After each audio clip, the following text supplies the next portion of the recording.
Astaghfirullahaladzim, astaghfirullahaladzim, astaghfirullahaladzim, alladzi la ilaha illa huwal hayyul qayyum wa atubu ilaih. Suara kami jelas insya-Allah?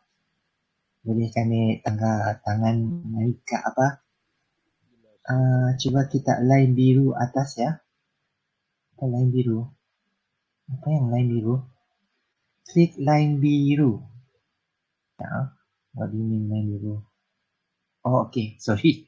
Bukan kami. Okey. Terima kasih Izara bantu untuk Nurul untuk masuk kelas. Nampaknya belum dapat masuk. Okey, tiada hal. Jadi kerana Allah pada malam tu insya-Allah elok kiranya sebelum kita mulakan mungkin untuk topik yang yalah interesting lah untuk kita cerita-cerita sebab itulah bekalan kita diharap dan kita bekalkan pahala atau kita bekalkan dosa. Nauzubillah. Okey, jadi kerana Allah sebelum kita mulakan untuk belajar elok kiranya kita mintalah salah seorang daripada kita untuk mulakan dengan bimbing kita untuk baca surah Al-Fatihah untuk pembuka Al-Quran dan juga doa kita kepada Allah untuk betulkan hati kita, niat hati kita belajar atau kita hadir malam tu hanya kerana Allah Subhanahu Wa Taala. Jadi siapa kami nak jemput? Lama asyik dengar suara Kak Faridah. Oh, Kak Faridah. Apa khabar kita Kak Faridah? Bertugaskah? Di rumahkah? Sihat di rumah. Subhanallah. Di rumah. Desa Indah. Desa Bujut. Desa Indah ke Desa Ustaz, Bujut? dua G kelas. 2 kelas dibuka. Subhanallah. Okey. Tapi kita multitasking ya. Wallahualam. Okey. Apapun. Mari kita bimbing kita baca Fatihah malam tak? Boleh ya? Boleh ya, insyaAllah.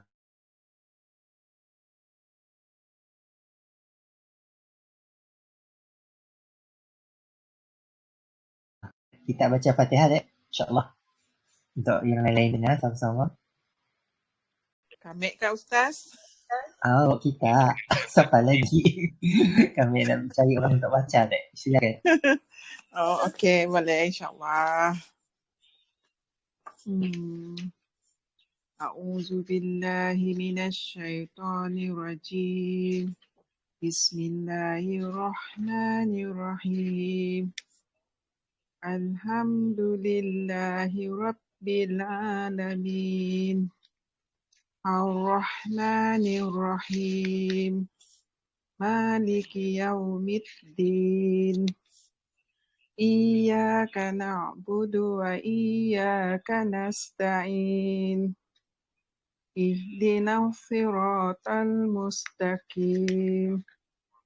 Siratal ladzina an'amta 'alaihim. Ghairil maghdubi 'alaihim waladdallin. Amin. Alhamdulillah, terima kasih ya. Jadi alhamdulillah bacaan sangat baik dan lagunya subhanallah. Jadi Kak Faridah untuk harapan kami lah mungkin akan datang ada kelas-kelas boleh ya. InsyaAllah. Kita masih belajar. Jadi kita sama-sama bimbing ya. InsyaAllah, alhamdulillah. Alhamdulillah, Coach Jeffrey kita pun ada bersama malam tu. Alhamdulillah. So, insyaAllah, harapan-harapan kami mungkin dengan sisa-sisa umur, kami pun wallahualam tahu bila Allah akan hadir. Sisa umur yang kita ada, kita mau menyampaikan Islam tu. Subhanallah. Siapa yang bawa join? Kak Fika, Kak Suriana. Assalamualaikum, selamat datang. Okay, selamat datang malam tu. Alhamdulillah, kita ada insan terpilih yang Allah telah pilih untuk kita sama-sama menambah ilmu, saling ingat mengingati dalam kita perjalanan kita nak minta Allah janganlah masuk kita dalam neraka, berilah kita masuk syurganya. Jadi Allah sebagaimana yang telah kita umumkan sebelum untuk tajuk malam tu pahala dan dosa. Jadi kalau ikut notanya agak panjang, jadi kami bagikan dua malam tu dan kalau habis memang bersama esok lah. Memang bersama esok insyaAllah. Jadi sebelum kita belajar elok kita tadahkan tangan. Kita tadahkan tangan ke atas. Bukan bermaksud Allah di atas. Allah bukan berada dalam alam semesta tu. Sebab Allah yang cipta semua benda yang ada dalam semesta. Jadi Allah berada di luar. Jadi bila Allah berada di luar semua alam semesta tu, maka biasa dalam ruang waktu, kita yakin bahawa Tuhan biasa bertempat, bukan si bertempat lah, si berjisim, sebagaimana sebelum tu atau isu panas dalam internet, orang Islam sendiri memperdebatkan tapi kan jumhur kita uh, hanya ciptaan tertakluk. Bila berjisim maksudnya ada berat, ada fizikal ada fizikalnya, ada atomnya kan, ada partikelnya. Jadi bagi Allah kalaunya terhad kepada terhad bagi Allah, kita yakin Allahu Akbar, Allah yang Maha Besar, Allah mesti tertakluk pada hukum yang kena diciptakan. Mesti tertakluk ialah pencipta masa yang kena kan, masa yang kena. Jadi yang tertakluk dalam ruang dan waktu tu. Jadi bila ruang dan waktu, maka kita ada lam yalid walam yulad walam yakul lahu kufuwan ahad. Maksudnya nasi beranak dan beranakan dan ada satu benda yang sama. Kami jelaskan benda tu sebab dalam kalangan kita ada yang betul-betul lah saudara baru yang baru masuk Islam. Kita nak ikan Kak Ila kita atau Aisyah nama Islamnya, dan dua orang nama Aisyah, Nur Aisyah Izara.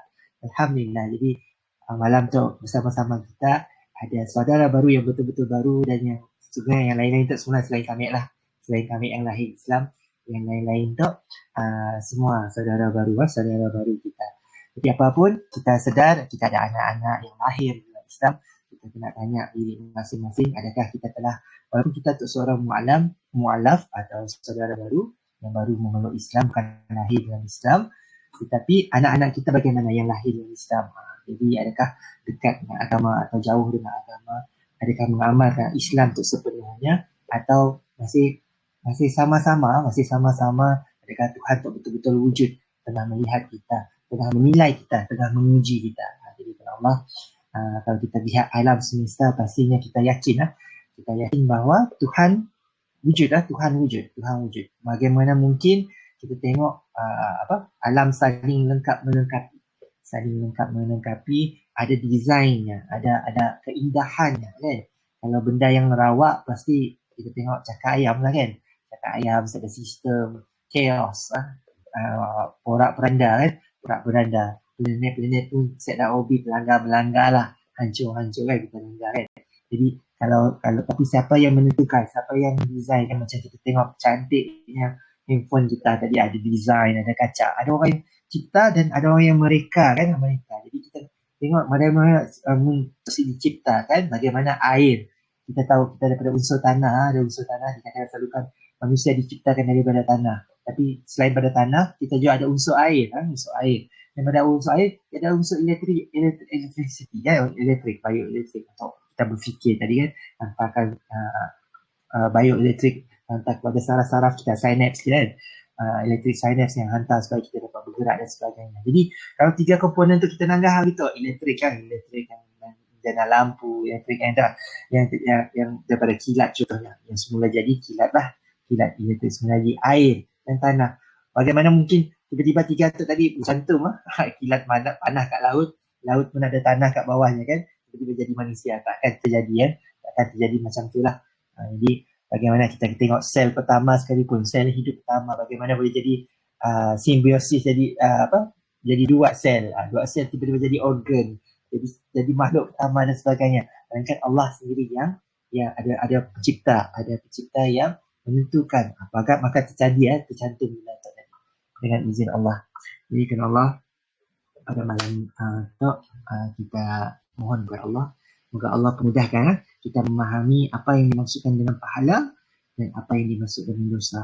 Jadi pahala dan dosa itu adalah motivasi dan amaran. Amaran pahala dan dosa itu adalah motivasi dan amaran dalam kita, sama ada kita nak runsing dalam hidup atau kita nak tenang dalam hidup. Runsing dalam hidup, tenang dalam hidup. Pasti kita akan senang sama-sama insya-Allah. Jadi dengan Allah yang lain-lain pasti kita berada situ nak tambah ilmu, kita nak tahu sesuatu. Jadi tanya diri masing-masing, berapa banyak pahala dah kita kumpul selama kita dah hidup, berapa banyak dosa kita dah buat, sama ada orang tahu atau si tahu. Kita syukur pada Allah, Allah masih tutup aib kita, si nampak kat dunia tu. Tapi yakinlah bahawa Allah tu Maha Adil. Bila pada hari pengadilan kelak, Manusia diadili satu persatu dan ditayangkan untuk semua manusia yang anda. Jadi kerana Allah sekedar yang terlepas daripada pandangan Tuhan. Tuhan bukan melihat macam kita manusia guna mata kan. Bila sekedar cahaya maka gelap si nampak Tuhan. Sekedar Tuhan sentiasa dapat melihat walaupun dalam kegelapan. Walaupun kita hanya membisikkan dalam hati. Tuhan bukan mendengar dengan telinga. Tapi pendengar maha mendengar, dapat dengar walaupun kita fikir sekalipun. Niat kan, baru niat saja Allah dah dapat dengar dan lihat. Subhanallah. Jadi kena Allah malam ni sama-sama kita ikhlaskan hati untuk belajar. Kalau ada pertanyaan, ada soalan, jangan si tanya. Jangan si tanya. Bagus tanya. Bagus tanya. Dia kata kami si tahu, kami pun sama-sama, kita sama-sama belajar. Jadi objektif pembelajaran kita malam tu, sebagai pertama, memahami apa yang dimaksudkan dengan pahala, memahami apa yang dimaksudkan dosa, dan ada dua istilah, sijin dan ilyin. Sijin dan ilyin. Mungkin benda yang baru. Kami pun sebenarnya baru je bila dengar kata atau pernah dengar, tapi bila nak memahami kita sendiri nak bersedia untuk mengajar tu, kita sendiri mempelajari satu yang baru. Alhamdulillah. Jadi kata kenan Allah, kami nak peringatkan kita sama-sama. Allah malam tu insya-Allah, malam tu 2 malam tu, bukan malam tu je, 2 malam tu insya-Allah kita akan anggap banyak ayat-ayat Quran. Dan ada juga lah hadis-hadis tu adalah 2 sumber utama. Okey, so, ada dulu bersama kita mungkin baru join juga, jangan join kelas. Kami ulang bagi yang lain jangan jemu lah, jangan jerak orang jangan jerak. Kita ulang definisi sebab kita kena perlu faham. Kita pun kena ceritakan juga pada anak-anak kita, isteri kita dan sebagainya kan, istilah-istilah contoh kan. Jadi kerana Allah kita kena perlu fahami bahawa satu ayat Allah pesan kenapa kita kena bersyukur. Allah sebut dalam Al-Quran, kuntum khaira ummatin ukhrijat linnas wa ta'muru bil ma'rufi wa tanhauna 'anil munkar wa tu'minuna billah. Si faham bahasa Arab. Jadi saya kena belajar sikit lah. Belajar sikit tadi kerana kita dah hafal atau sebagaimana kita hafal Al-Fatihah. Kami bukan pandai bahasa Arab Kami bukan pandai bahasa Arab. Tapi kerana kita mau belajar, kita mau cuba ingatlah belajar terjemahan. Itik-itik kata orang Cina kan. Mimit kata orang Ibanan. Belajar sikit-sikit. InsyaAllah kita boleh belajar. Walaupun kita bukan orang Arab, kita mimit lah. Pandai je lah. Orang ada. Sorry, sikit-sikit pun sikit pun dapat sikit pun jadilah. Jadi sikit pun jadilah nak. Jadi kan Allah, kuntum khaira ummatin ukhrijat linnas. Apa yang maksudnya? Kuntum wahai kamu, ya Allah bercakap dengan kita dalam Al-Quran. Kuntum, kamu adalah manusia yang terbaik. Kuntum khaira. Khaira maksudnya terbaik. Khaira ummatin, umat. Kamu adalah golongan manusia. Umat merujuk pada golongan manusia. Kita tahu umat Islam. Umat Islam maksudnya golongan manusia yang Islam. Umat Islam. Kuntum khaira ummatin ukhrijat linnas. Kamu adalah umat yang terbaik yang dihantar kepada manusia. Dihantar kepada manusia. Kerana pertama, ta'muru bil ma'ruf. Kita mengajak orang kepada kebaikan, mengajak orang untuk buat pahala. Cerita malam tu mau buat pahala, dapat banyak pahala. Semua benda yang baik akan dapat pahala. Jadi wa ta'muru bil ma'ruf. Kita ajak orang kepada kebaikan. Jadi tanya diri masing-masing. Kita ajak diri ke diri dulu. Kita ajak diri ke diri untuk ikut segala yang disuruh oleh Allah. Adakah kita terbalik. Tentang hau anil munkar. Yang kedua tadi, kita mencegah orang. Jangan pergi merokok, jangan pergi makan dadah atau buat main judi. Jaga mata. Kita suruh orang jangan nanggap aurat orang lain. Walaupun orang tadi buka aurat kan. Jangan kita nanggap aurat lain. Bagi yang laki-laki terutamanya kan. Yang bagi yang perempuan, jaga auratnya. Jadi diajar untuk jangan sebab semua dosa kadang-kadang bukan semua dosa lah. Kebanyakan berdosa bermula daripada mata. Bila mata tu tadi melihat maksudnya dan sebagainya. Auzubillah. So, antara dosa-dosa besar yang disebutkan daripada dosa membunuh, dosa menuduh orang berzina yang ketiga ada hubungan di luar perkahwinan. Satu dosa yang besar. Kita kadang-kadang orang bukan Islam yang belum lagi Islam pun tahu bila kita buat hubungan sebelum perkahwinan, itu bukan Islam Barat yang menghalalkan segala-galanya kan. Jadi kita dalam Islam pun sebaik-baiknya kalau nak bertanggungjawab apa-apa aksiden berlaku kan, maka bertanggungjawab sepenuhnya. Bila dah kahwin memang kita bertanggungjawab, ada anak kan, kita bertanggungjawab sepenuhnya pada anak tersebut. Tapi kalau usia berkahwin, apa macam ni kita nak ikat seseorang ni tadi untuk bertanggungjawab atas apa yang berlaku. Bukan saja pasal zuriat lah, dari segi psikologi juga, dari segi kebahagiaan rumah tangga kita. Jadi dosa-dosa besar tu disebutkan kerana untuk menjaga kesejahteraan bukan sahaja keluarga itu, tapi masyarakat dah. Bila dah kahwin janganlah gagal cari lain dan sebagainya. Dan apa nama tadi, kalau bujang sekalipun jangan dengan orang yang dah kahwin dan sebagainya. Ini jadi na'udzubillah, kita simak benda-benda contoh berlaku lah dalam masyarakat. Tapi hakikatnya sedar apa kita nak kita jujurlah sejujurnya dalam masyarakat kita hari tu, supaya kita tengok dekat US ke dekat Korea, dengan dekat Miri je, walaupun kami dekat Kuching lah, sama je dekat Sarawak dekat Sarawak tu memang berlaku kat luar ni.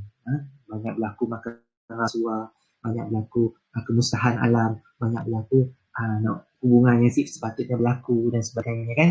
Jadi tanya diri masing-masing, adakah kita dah bertaubat, adakah kita dah mohon ampun Allah kan.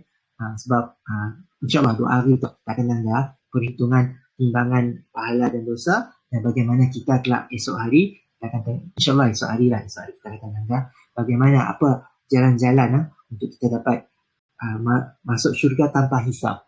Tanpa hisap, guna kabel lah, guna kabel macam ni ya. Jadi wallahualam, sama-sama kita doakan sebelum kita belajar. Kita mohon doa, lupa kita nak baca doa tadi ya. Jadi kita baca doa sebelum belajar dan setelah belajar. Bukannya kita suruh anak-anak kita ajak belajar, baca doa belajar kan. Kita sebagai orang yang nak belajar apa-apa sekalipun, nak belajar, kita belajar ke diri sekalipun, bukan dalam majlis ilmu aja. Kita nak buka buku, nak baca Al-Quran ke apa kan, nak belajar, kita doa kepada Allah, moga Allah permudahkan apa yang kita nak belajar, dapat difahami. Apa yang kita buka YouTube sekalipun dengan ustaz nak mengajar sesuatu dalam YouTube pun, walaupun yang boleh rakam dan sebagainya, kita nak belajar kan, kita minta Allah permudahkan, doa minta sejujurnya hati kita. InsyaAllah Allah akan permudahkan. Jadi subhanallah, kami respect pada Kak Ila yang ikut kelas terusan, walaupun baru dah ada Rabu lepas kan, ikut lagi kelas 3 kali berturut-turut, belum miss sikit subhanallah, belum miss sikit. Bukan nak puji bukan nak puji semata-mata nak puji, tapi memang hakikat yang berlaku kan. Kita hanya menyatakan apa yang telah berlaku. Cemerlang kami Nangga kita belajar, kita Nangga Kak Ila walaupun baru saja belum lagi bersyahadah tapi dah hafal Al-Fatihah. Subhanallah, hebat. Kemudian baru saja mengenali Iqra, dah masuk ke surat 6 dah, 2 kelas Subhanallah. Jadi hebat. Boleh tahan, dan malam tu subhanallah terus belajar je. Kita ada seribu contoh, terus sama-sama dengan kita belajar. Jadi kan Allah untuk satu yang baik yang mana kita kena contohi, dan antara sebab Rosyah kredit lah, dah senap padan dengan kita orang semua. Respect lah orang yang saudara-saudara baru tu, dengan semangat belajarnya lebih daripada orang yang lahir dalam Islam, tak mencari sentiasa mencari, sangat cepat, kalau boleh cepat lah nak pandai baca Al-Quran dan sebagainya. Yang mana kita sedih yang lahir Islam membiarkan diri tak pandai baca Al-Quran, tak ada buka Al-Quran pun terjemahan dan sebagainya, tak ada cuba untuk memperbaiki diri hidupnya dan sebagainya. Jadi kepada Allah, alhamdulillah kita dalam kalangan orang-orang yang Allah telah pilih, Tuhan telah pilih untuk kita belajar malam tu. Walaupun tajuknya biasa aja, pahala dan dosa, selalu je dengar pahala dan dosa tu kan. Jadi nak perlu belajar. Jadi insyaAllah setiap kali kita belajar, kita ulang-ulang, insyaAllah kita akan belajar sesuatu yang baru. Dan kalau kita pasang niat, bukan sekadar untuk belajar untuk diri kita sendiri, tapi kita nak belajar, nak ajar kepada orang sekeliling kita. Habis cerita ayat yang hujung tadi okay. Yang wal ta'muru bil ma'rufi, ajak kepada kebaikan, iaitu berbuat banyak-banyak pahala, mencegah daripada kemungkaran, jangan berbuat dosa, kita cegah orang daripada buat dosa, dan wa tu'minuna billah, kita ajak, kita ada semangat nak ajak orang untuk sama-sama ikut kita. Ingat, cari redha Allah. Islam, kasih Islam, kita sama-sama ajak untuk berzikir tentang Tuhan, kita ajak kawan-kawan kita, keluarga kita terutama kan. Sebelum Allah panggil selama-lamanya, kalau Allah dah panggil selama-lamanya, Allah si bagi hidayah, Allah si bagi taufik, kita si dapat lagi nak tunaikan sembahyang, hutang-hutang sembahyang kita, hutang-hutang puasa kita si akan dapat nak bayar balik kalau kita masih berhutang. Hutang di dunia atau sebelum kita meninggal dunia. Jadi Allah Betul lah yang kita kena usahakan untuk kerja nak jadi umat manusia yang terbaik ya.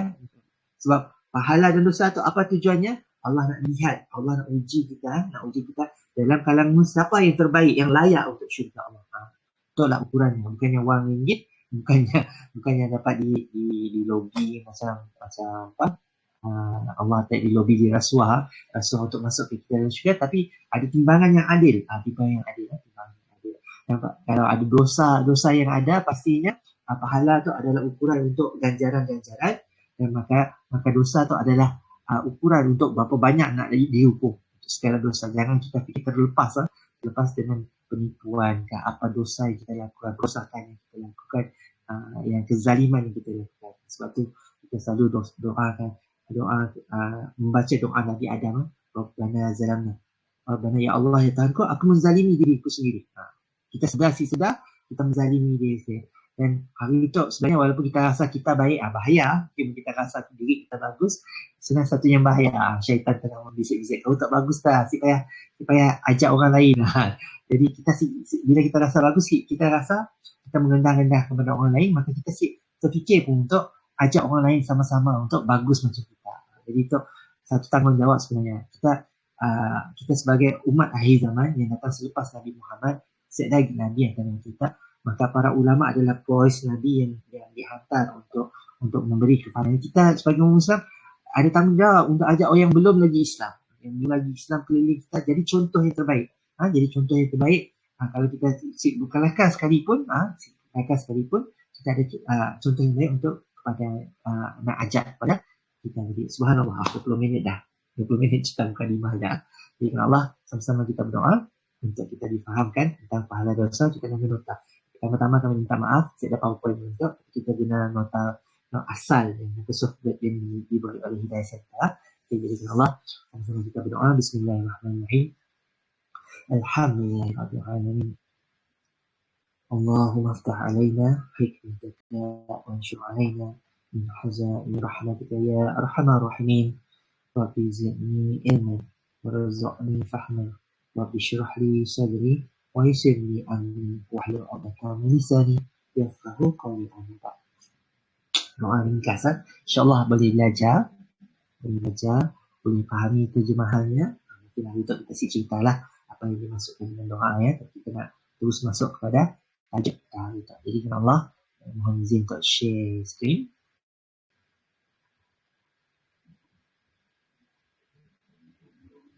Okay, ada soalan setakat tu? Saya ada soalan tu sih. Ada soalan sebelum kita nak kelas, ada soalan yang luar tajuk tak dan sebagainya. Apa yang kami baru tadi nak tanyalah. Jadi Allah untuk dalam Hidayah Center, kami just nak cerita kepada yang baru, kita ada modul 3 tahap. Dan kami difahamkan ada modul baru tengah diusahakan. Dan Hidayah Center, kita ada modul 3 tahap tu, sampai 3 tahap 3 tu bukan sahaja untuk diri sendiri, tapi dah boleh mengajak orang lain lah. Dan yang macam orang Islam lah, kita nak jadi orang Islam yang dapat mengajak orang lain lah untuk kepada Islam, dakwah je, jadi rakan hidayah insyaAllah.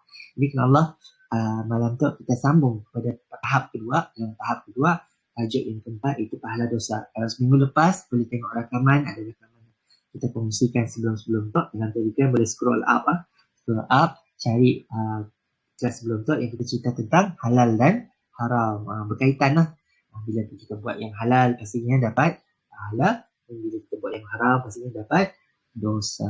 Jadi kalau kita buat yang sunat dapat juga pahala. Sunat yang laki perempuan, sunat ni maksudnya yang tahu, yang Nabi anjurkan untuk buat, maka tapi tak diwajibkan, dapat juga pahala. Kalau hindarkan benda yang makruh pun dapat pahala. Tapi kalau kita buat benda yang makruh, tak dapat dosa. Cuma Allah benci saja. Tapi tak dapat sini. Rahmat Allah baik kan. Kalau baru nak niat, nanti kita tengok niat saja. Kalau niat buat baik dah dikira dah. Tapi kalau niat buat jahat, selagi dia tak buat, selagi dia tak dikira. Ini kebaikan rahmat Allah yang Allah bagi kat dunia ni. Ini dunia satu ujian, sama kita tengok. Jadi kenal Allah, pertama sekali kita tengok dalam teks yang kita kongsikan. Okay. Pahala adalah ganjaran, reward. Kalau kita tengok kan, manusia ni dimotivasikan oleh sesuatu kan. dia motivasi untuk buat sesuatu. Jadi Allah pahala ni adalah satu ukuran. Ukuran yang Allah letakkan dalam setiap perbuatan walaupun sekecil zarah sekalipun.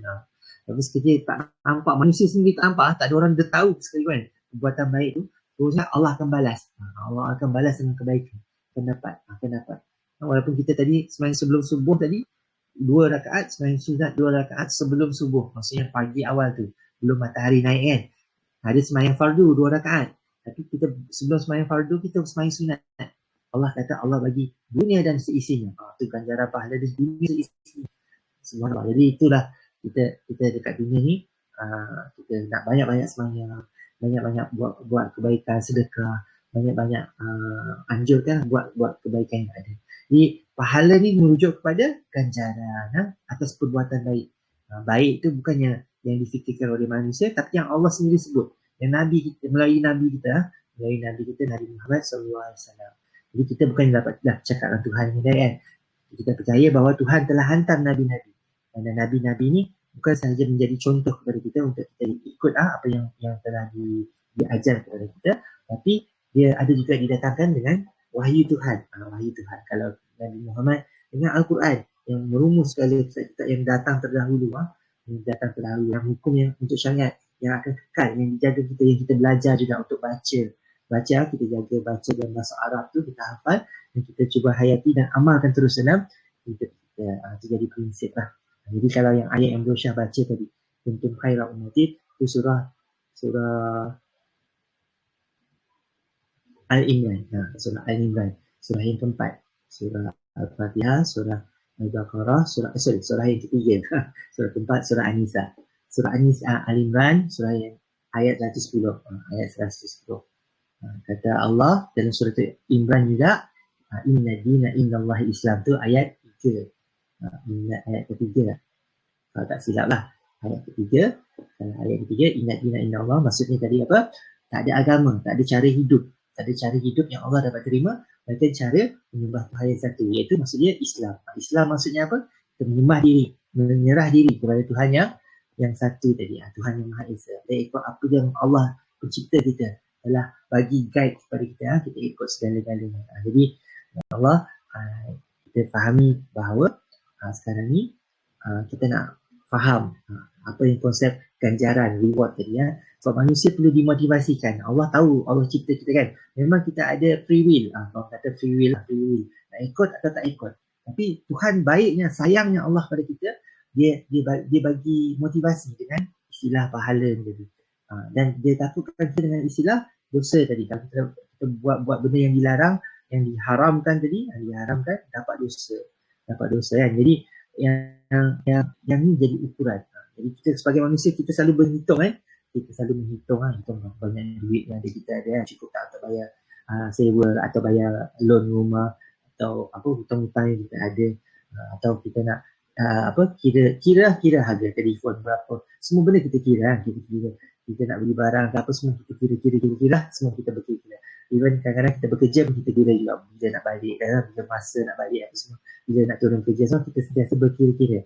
Jadi pahala ni pun satu ukuran ganjaran tadi yang Allah bagi untuk motivasikan kita agar kita sentiasa buat baik. Boleh faham setakat ni? Dalam erti kata lain, kalau di dalam tadi, dia sebagai balasan yang diterima seorang bila kita buat sesuatu baik, dan kita tahu pahala hanya diberi kepada orang Islam saja diberi, sebab bila mana dosa yang paling besar yang manusia boleh buat, dia tak menyembah Tuhan yang satu. Bila mana menyembah Tuhan satu dosa yang Tuhan tak boleh ampunkan, dia sembah Tuhan selainnya, tapi minta ganjaran daripada Tuhan, minta pahala daripada Tuhan. Jadi tak dapatlah. Bila mana dia kena sembah Tuhan yang sebenar dulu, baru dia dapat konsep ni tadi, sebab konsep dapat pahala ni. Tapi kalau dosa yang paling besar dia buat, syirik, tak kira lah berapa banyak kebaikan dia buat, dia buat kebaikan yang selalu rajin kita bagi kan. Okay. Saya bekerja untuk company A, tapi tak pernah masuk office, tak pernah pergi kerja. Saya pergi kerja untuk company B, tapi saya minta gaji dengan company A. Walaupun bagus macam mana pun saya kerja kat company B, company A tak akan bagi. takkan bagi contoh tempat tinggal, quarters apa semua kan, kediaman. Kita minta syurga kan, syurga yang Allah sediakan, tempat tinggal yang terbaik kan, tempat tinggal istana yang terbaik kat syurga kan, tempat yang kita duduk selama-lamanya kan, nanti di alam nantilah kita nak minta kan, tapi kita minta dekat kita kerja kat tempat lain, kita buat bagus macam mana sekali pun Tuhan tak akan mengajarkan. Ini konsep pahala ni. Jadi kita sebut untuk orang Islam sahaja. Yes? Boleh faham? Boleh faham. Jadi kalau orang kata, kalau orang Islam, jadi soalan dia, kalau orang Islam buat baik, saya ulang tadi baru terangkan kalau orang Islam, orang bukan Islam buat kebaikan, dapat pahala tak dapat pahala? Tak dapat pahala. Ada yang jawab ke? Okay, tak dapat pahala, tak dapat pahala. Jangan tak tahu ni kita bagi soalan-soalan macam ni. Nanti tengok kalau ada assessment nanti. Bukan assessment macam ada penilaian. Siapa yang nak graduate daripada Hidayah Center, kita akan tanya soalan-soalan yang macam tadi lah. Tanya soalan question, orang bukan Islam dapat tak pahala? Jadi pahala ni yang khusus pada orang yang memang dah Islam. Dah Islam dia ikut segala yang Allah perintahkan, dapat pahala insya-Allah. Tapi bila dia dah buat dosa syirik yang paling besar, yang paling besar itu syirik, menduakan Tuhan. Bila sebut syirik, maksudnya dia tak sembah Tuhan Allah, tapi dia menyamakan satu dengan Allah, dia percaya kepada satu kuasa yang lain, atau benda-benda yang mensyirikkan Allah, menduakan Allah, yang melebihkan, bukan dua saja tiga, yang mengatakan Tuhan ada tiga kan, Tuhan ada tiga, Tuhan ada anak dan sebagainya. Jadi ini benda-benda yang mensyirikkan, yang membatalkan Islam. Kita pernah cerita apa benda-benda walaupun kita dah syahadah tapi masih membatalkan Islam. Tapi kalau kita lakukan tanpa kita sedari, sebab lepas tu kita tak belajar lagi, memang Allah ampunkan macam mana lah. Allah ampunkan macam mana. Kalau dah tarik nyawa, kita salah, kita tak belajar kan, tak belajar. Ya, sebab itulah pentingnya setiap minggu, bukan setiap minggu saja, setiap hari kalau boleh. Setiap hari tuntutan pertama dalam Islam tu belajar, mesti ada. Sama kita lahir Islam tak lahir macam Bashar sendiri pun. Hari ni pun belajar juga. Belajar, kita buka Al-Quran, kita buka ni kan. Nak mengajar ni pun kena belajar juga kan. Jadi sentiasa belajar. Kena sentiasa belajar, tambah ilmu kita. Walaupun kita dah tahu, Bashar dah tahu dah pasal pahala. Tapi kena tambah lagi, cari lagi kan. Kongsikan yang sebaik-baiknya kepada saudara baru kita, kepada orang kita. Sebab bukan niat Bashar nak dapat redha Allah. Tapi kita ajar benda yang salah. Sebab satu dosa kita ilmu tak cukup, ilmu tak faham, tapi kita sampaikan juga. Jadi Bashar pun berpandukan Border Hidayah Center, kita fahami dulu, kita tengok dulu, fahami dulu, dan baru kita dah boleh sampaikan tadi, insya-Allah. Jadi sebab tu kalau ada niat nak jadi contoh kepada orang lain, contoh kepada orang lain, kita kena fahami betul-betul apa yang kita belajar. Dan jangan inilah berguru, jangan tak berguru. Bila kita tak berguru tu yang kita faham salah, kita ajar pun salah juga. Okey, ada soalan ni kepada Tuan Ayahanda Jeffrey kita. Apakah beza atau persamaan antara syirik dan bid'ah? Okey, syirik tadi, tengok dari sisi definisi ya. Sebab tu kita tadi belajar tentang definisi pahala. Pahala tu adalah ganjaran ke atas perbuatan yang baik bagi orang Islam saja. Itu kita faham. Kalau kita faham definisi syirik ni perbuatan kita menduakan Allah atau menyamakan sesuatu dengan Allah. Ini menduakan Allah, kita bersembah Tuhan yang selain pada Allah. Allah ni kataan Tuhan. Bagi yang baru sebelum ni Bashar pernah sebut, Bashar ulang tadi ya. Allah kataan Tuhan dalam bahasa Arab. Tapi itu memang kata nama khas Allah juga. Sebab tu kita bukan katakan kita kalau kita sebut Tuhan tu merujuk kepada Allah tadi lah dalam bahasa Arab tadi.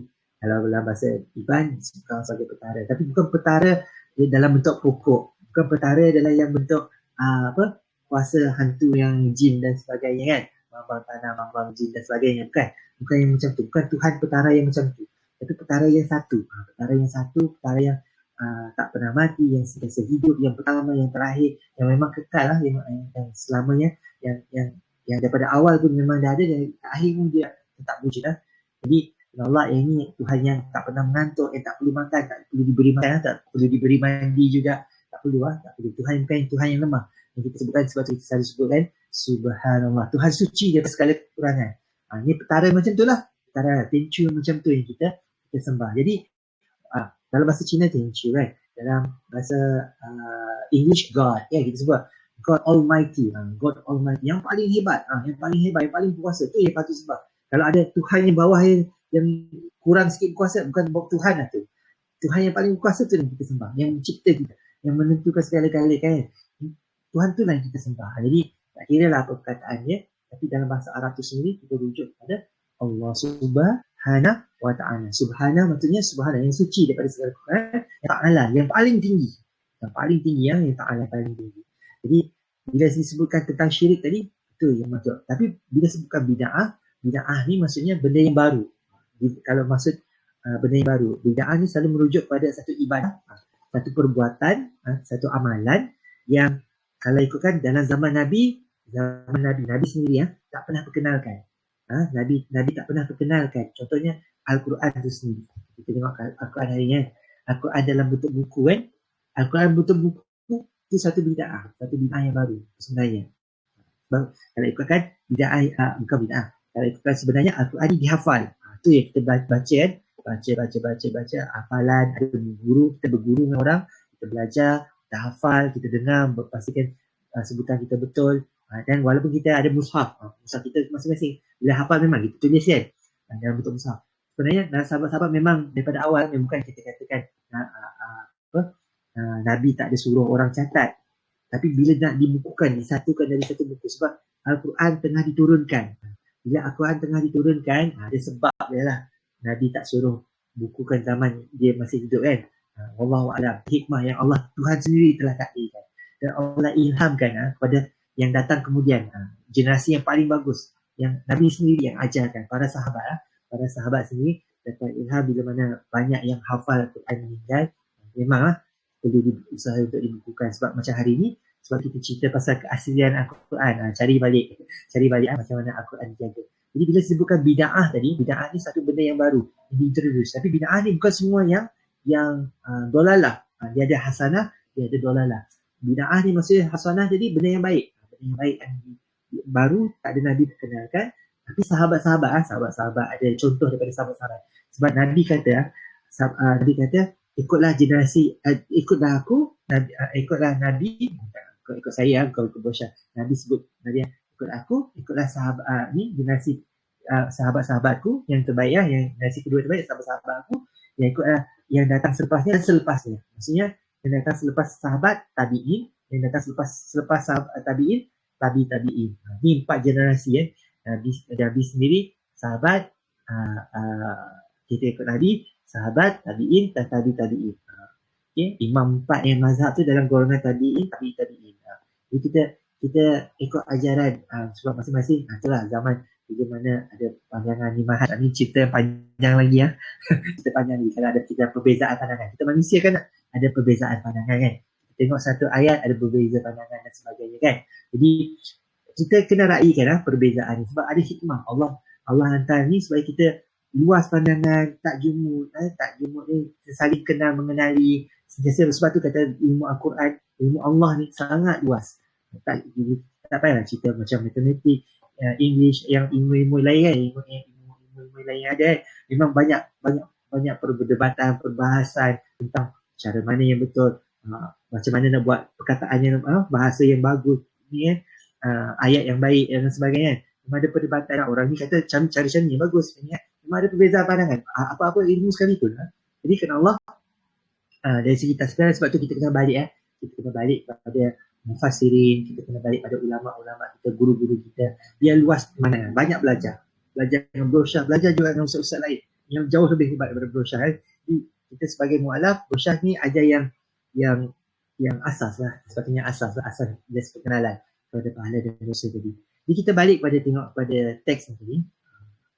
Apa ni? Bersodakah. Oh subhanallah. Ni ejaan ni Setiap perbuatan baik, kita tengok, setiap perbuatan baik seperti solat, seperti solat, puasa, bersedekah,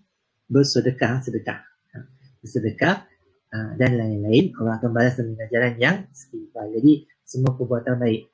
Tapi ini merujuk pada ibadah-ibadah yang Allah sebut, dan lain-lain tu kita baik dengan jiran kita bersentiasa kata benar, kita laksanakan tanggungjawab kita yang Allah perintahkan, baik pada isteri, baik pada anak-anak dan sebagainya, kita laksanakan sepenuhnya. Kalau isteri lebih dan sebagainya, kita adil dan sebagainya. Jadi kena adil, kalau tak adil Allah akan azab juga kan. Jadi suami yang membiarkan isterinya bergaduh, mengajuk dan sebagainya pun, ni yang kita poligami lah, kalau poligami kan. Poligami. Dan kita kena yakin bahawa semua Allah perintah tu untuk kesejahteraan masyarakat. Sebab hari ni kita kata memang sekarang ni orang kata kahwin satu cukup, kahwin satu tu dah cukup. Tapi ada tempat kahwin tanpa had. Yang tanpa had macam mana? Sebab kita tengok zaman Nabi dulu, zaman ke-8, zaman kalau kita tengok Thailand sendiri kan, sampai hari ni juga, sampai hari ni kita tengok di Thailand, Wallahualam tak tahu berapa banyak isteri yang dia ada. Pemaisuri agong dia ada, pemaisuri yang utama dia ada, tapi berapa banyak lagi isteri-isteri dan lain, Wallahualam. Kalau Islam paling banyak pun macam mana sekalipun, 4 saja ditetapkan. Ni sebenarnya nak menjaga masyarakat yang tak ada had, nak kahwin banyak-banyak tadi. Nauzubillah.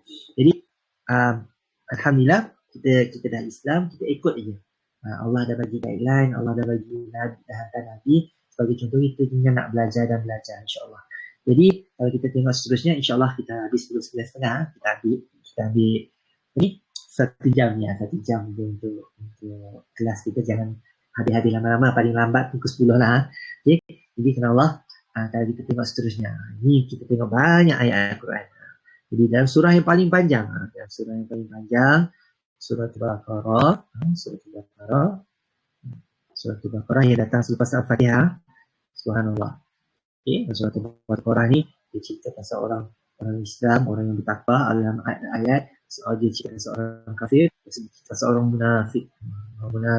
Dan ni dalam belakang ayat belakang, perumpamaan yang Allah sebut yang mafhum ni terjemahan. Kita kena balik pada ayat Quran yang asal, sebab terjemahan kadang dalam bahasa Indonesia lain, kataannya dalam English lain kataannya kan. Jadi adakah maksudnya sama? Kita kena kembali pada Al-Quran. Taklah, tapi Al-Quran itu masih dalam bahasa Arab yang asal. Kita kena belajar bahasa Arab supaya kita yakin itulah benda yang terjemah tu benda yang betul.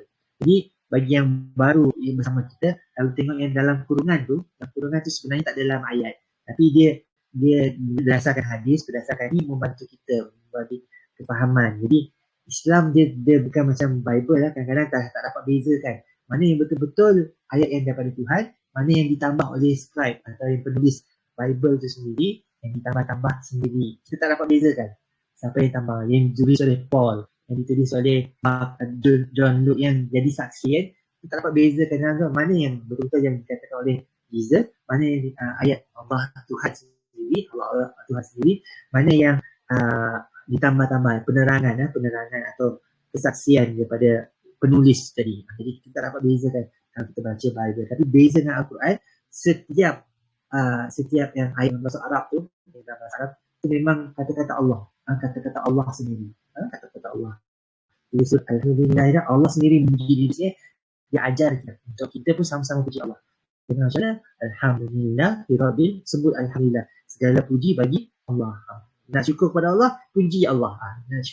Puji satu yang benda yang lebih hebat. Jadi, okey, dah menjawab tadi sebentar. Kami jawab secara ringkas tadi apakah syirik atau dengan bid'ah.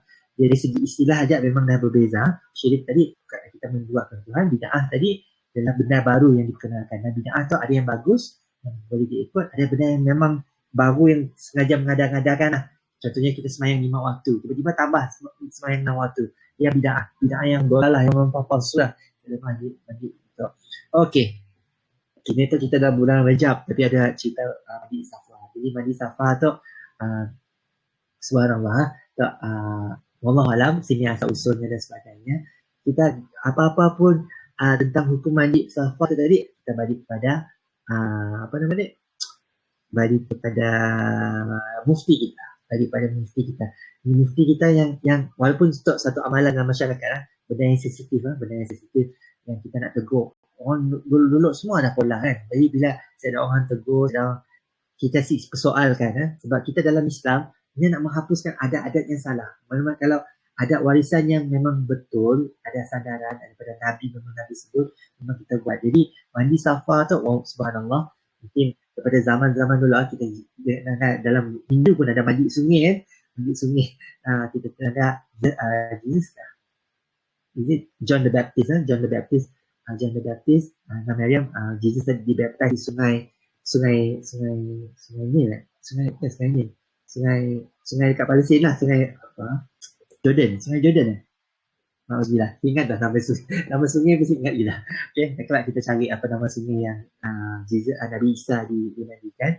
Jadi istilah mandi tadi seolah mensucikan diri. Alhamdulillah, kita ada asal usul tu macam satu pernah ditegur oleh Nabi, wallahualam lah. Kita akan cari nanti yang kami akan share. Kami si berani nak jawab ini tu, tapi kami pernah baca bahawa mandi safa tu dari hukumnya sebenarnya tahu bukan daripada Nabi lah, tapi itu sebelum lagi daripada Nabi Muhammad sebelum Nabi Muhammad. Jadi subhanallah, safa tu bulan yang kalau bulan orang Arab tu ni ada bulan Muharram bulan pertama dalam Islam, bulan yang dilarang untuk berperang. Ada bulan haram. Kita pun kini tak dalam bulan haram, bulan Rajab, bulan Syakban, bulan Ramadan. Ada 4 bulan haram yang haram kita bergaduh-gaduh, haram kita berperang-perang lah. Orang Arab kalau ni kan berpindah randah, berkabilah, berpuak-puak, jarang bergaduh dalam 4 bulan tu. 4 bulan tu dilarang untuk bergaduh, tapi banyak perang je lah yang berlaku dalam 4 bulan tu ya. Tapi Allah sendiri yang melarang sebenarnya, melarang kita untuk bergaduh-gaduh dalam bulan tu. Jadi Safa tu datang selepas Muharram.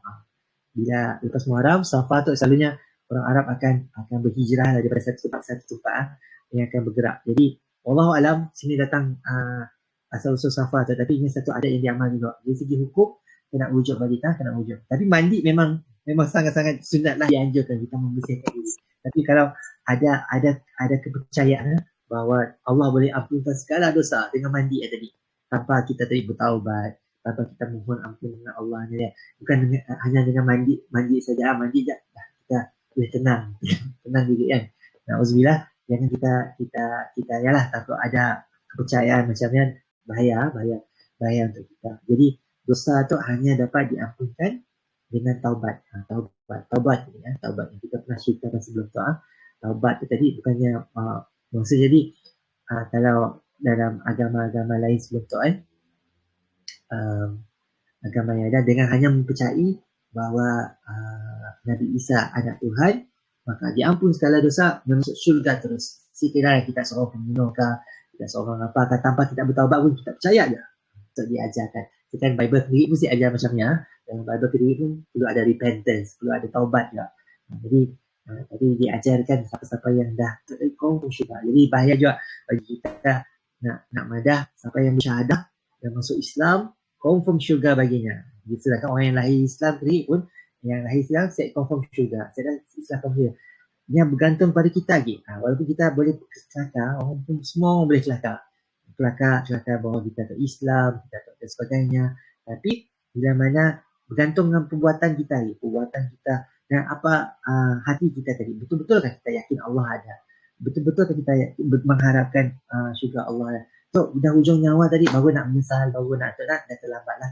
Saya dah peluang ni bila dah Allah dah tarik nyawa kita tadi. Jadi kerana Allah, Tuan Jeffrey minta maaf tanya soalan-soalan macam tu. Jadi untuk malam-malam rasanya mandi safa tu banyaknya orang Melayu kalau di Malaysia lah. Malaysia mandi safa tu dengan orang Melayu yang dipengaruhi ada Hindu juga lah. Macam kita makan 1, makan 3, makan 7, makan whole pun ada pengaruh Hindu juga, sama je ada pengaruh Hindu. Jadi tu ada adat lah, ada adat. Jadi kerana Allah mungkin ada bentuk mandi safa yang dihalalkan, kita nanggah dalam bentuk mesti lah. Tapi memang boleh cari lah, sama-sama kita nanggah lah tentang mandi safa tadi. Jadi kerana Allah banyak lagi banyak okey, supaya kita belajar prinsip halal dan haram minggu lepas Yusuf Al-Qadari. Bila mana sama-sama kita cerita hukum. Ini tu orang mana mandi dah safa tu bulan safa kan. Ini tu dah bulan Rajab Kita dah bulan Rajab. Saya dah lah sudah mandi safa lagi dalam bulan tu. Dalam bulan safa tu di sunat. Kita cerita hukumnya. Sini asal usulnya. Apa sumber dalil hadis. Kita yakin bahawa ia datang daripada Nabi. Jangan buat. Ya je. Jangan buat. Jadi kita akan selamat. Tapi kalau kita kena yakin tu ada guru kita mengajar, ada sandaran dan sebagainya. Jadi bukan salah kita bila mana guru kita pun sebab yang besar amanah untuk menjadi seorang guru tu, bila mana kita tabayun, kita semak dulu apa yang kita ajar atau apa yang kita sebarkan, kita semak dulu, kita pun bersubahat menyebar fitnah atau sesuatu yang sesat lah, sesuatu yang sesat dan sebagainya. Jadi betul-betul perlu tabayun supaya kita betul-betul kena sentiasa belajar, tabayun, cek balik amal-amal, dan mustahil macam kami kelakar pun kini tu kami kelakar dan banyak tu pasti ada salah silap dalam yang kami kelakar tadi, dan kami sedar kami perlu perbetulkan sebagai guru. Kami perlu perbetulkan sebelum, jangan terlewatlah sebelum Allah cabut nyawa kita kan. Kita ada usaha untuk perbetulkan balik. Tapi ada bahaya untuk dosa. Bila sebut dosa dosa mulut untuk yang paling bahaya, kita nak jaga. Jangan sebut benda yang kita tahu. Jadi kami terus terang lah untuk Safa tu kami berapa tapi kami tahu dari segi ada kepada pengawas daripada sebelum ni lah, sebelum Nabi Muhammad lagi Nabi Safa tu sama macam cerita makan khul tadi makan yang amalannya amalan kita di situ lah dibiasakan Jadi kerana Allah tapi hebatnya ulama-ulama kita sebelum tu dia siap menghapuskan, ditukar jadi majlis tahlil, la inna Allah la ilaha illallah, la ilaha illallah. Jadi kita meraihkan majlis-majlis yang mengingat Allah tau. Yang hari-hari sepatutnya kita tahlil lah, hari-hari sepatutnya kita tahlil la ilaha illallah. Sebab ini yang Allah boleh tarik nyawa kita. Jadi alhamdulillah untuk anda PK sentiasa bertanya. Jadi tadi kita sebutkan tentang taubat. Jadi ada satu level lagi, taubat nasuha. Taubat nasuha tu tak level yang lebih tinggi lah. Taubat nasuha tu suatu taubat yang kita kita azam benar-benar simak ulang lagi. Memang simak benar-benar kita simak ulang. Mula kita taubat nasuha taubat yang betul-betul taubat, kita betul-betul simak ulang lagi, kita janji betul-betul Allah. Tapi kita langgar je. Alhamdulillah. Macam ni Allah nak ampunkan kita dah janji ke Allah, aku betul-betul simak. Kita boleh taubat, Allah ampuni aku. Macam contoh lah, kami madah Tok kami madah dengan siapa-siapa yang merokok siapa yang pernah merokok atau suami-suami kita contohnya merokok kan.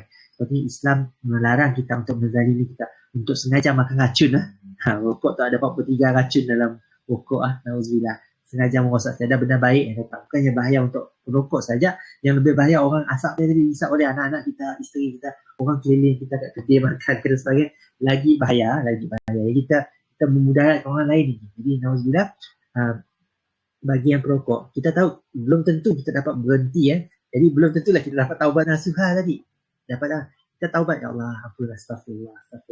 Banyak ampun, minta tolongan Allah dalam bulan Ramadan terbaik terbaik. Bila syaitan dah diikat iblis syaitan diikat, masa terbaik untuk berhenti terus daripada benda-benda yang merosakkan tadi. Kerana Allah, kita kena banyak taubat kepada Allah atas semua dosa. Kadang-kadang kita tu si jaga mata je di pasar. Kalau kita di pasar kan, bagi yang lelaki-lelaki lah terutama kan, susah nak jaga mata daripada tengok aurat orang lain lah. Naik eskalator kah, naik jalan-jalan biasa kah, bila orang lain menjaga auratnya, kita pun nak tunduk pandangan, nak langgar debah jajak, susah je lah. Walaupun Nabi ajar kita untuk sentiasa tundukkan pandangan. Bagi yang laki-laki lah, tundukkan pandangan. Allah bukan dengan beliak mata, dia salah dari segi dosa, jadi dosa pada kita. Allah tahu kita nanggar atau si nanggar. Nanggar atau si nanggar. Jadi kalau Allah masing-masing lah jujur dengan diri masing-masing. Jadi kalau Allah kepada taubat dan syahad tadi, level taubat yang tertinggi yang kita boleh lakukan. Boleh lakukan untuk betul-betul minta pada Allah ampunkan dosa kita. Jadi ini sebenarnya hati kita lah, balik pada hati kita. Nah, taubat dan suha tu samalah macam taubat tapi taubat yang betul-betul kita betul-betul semua ulang minta pertolongan Allah, betul-betul minta pertolongan Allah supaya Allah minta bantu kita. InsyaAllah kalau ada penjelasan lanjut tentang taubat dan suha, artikel kami sharekan lagi lepas tu. Kita nak masuk kepada tajuk kita lagi, baru agak segi ayat dalam Al-Quran. Jadi Allah sebut kita dalam surah Al-Baqarah ayat 291, perumpamaan yakni nafkah yang dikeluarkan rezeki. Nafkah ni maksudnya rezeki gaji kita keluarkan.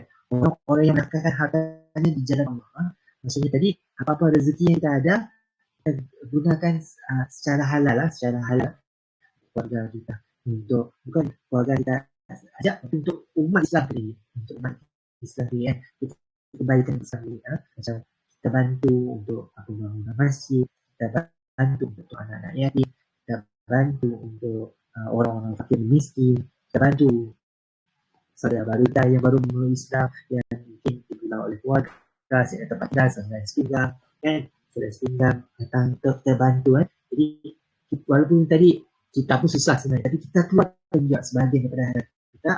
Tuhan ada serupa dengan sebutir benih yang menumbuhkan 7 biji. Jadi Allah sebutnya siapa yang gunakan rezekinya, beli kredit, ada data untuk ada kelas online contoh, ada kelas online contoh kan. Apa-apa yang kita gunakan rezeki yang Allah bagi bila hartanya, bukan harta tadi digunakan telefon tadi bukannya digunakan untuk hiburan semata-mata, tapi digunakan untuk belajar, untuk ilmu tadi digunakan kerana Allah. Umpama Allah bagi perumpamaan satu benih yang akan tumbuh ke 7 ganda, akan jadi 7 biji, jadi 7 pokok, jadi 7 pokok. Dan setiap biji ada 100 lagi biji yang akan jadi banyak lagi. Subhanallah. Jadi berganda-ganda. Subhanallah, berganda-ganda pahala. Jadi sebenarnya pahala tu mendekatkan kita akan datang banyak kebaikan. Sebenarnya orang Islam kita kena betul apa yang Nabi ajarkan. Daripada bangun hidup sampai kepada daripada lahir anak surga hingga lahir anak, contohnya anak-anak kita berusaha akan menyambut lahiran anak keempat lah. Dianjurkan kita untuk ada buat akikah, akikah tu maksudnya kurban bukan sedekah daging kepada fakir miskin atau keluarga kita. Satu kebaikan kita nakkan dapat silaturahim. Kita bantu orang dia. Setiap kali tanda syukur kita kepada Allah. Dan syukur kita kepada Allah, kita buat tadi, kita membantu orang kita, dia akan datang kebaikan. Dan mungkin keluarga kita akan rasa bagus, minta ingat dan sebagainya. Ada lahiran syukur tadi, kita merapat silaturahim. InsyaAllah, bila kita susah, ada bantuan akan datang. Bantuan akan datang. Kalau kita siapa yang kita bantu, wallahualam, dalam cara-cara yang kita tahu lah. Kata okay, ada istilah pay it forward. Bila kita pay it forward tu, kita buat kebaikan tu, tiba Allah akan bantu kita.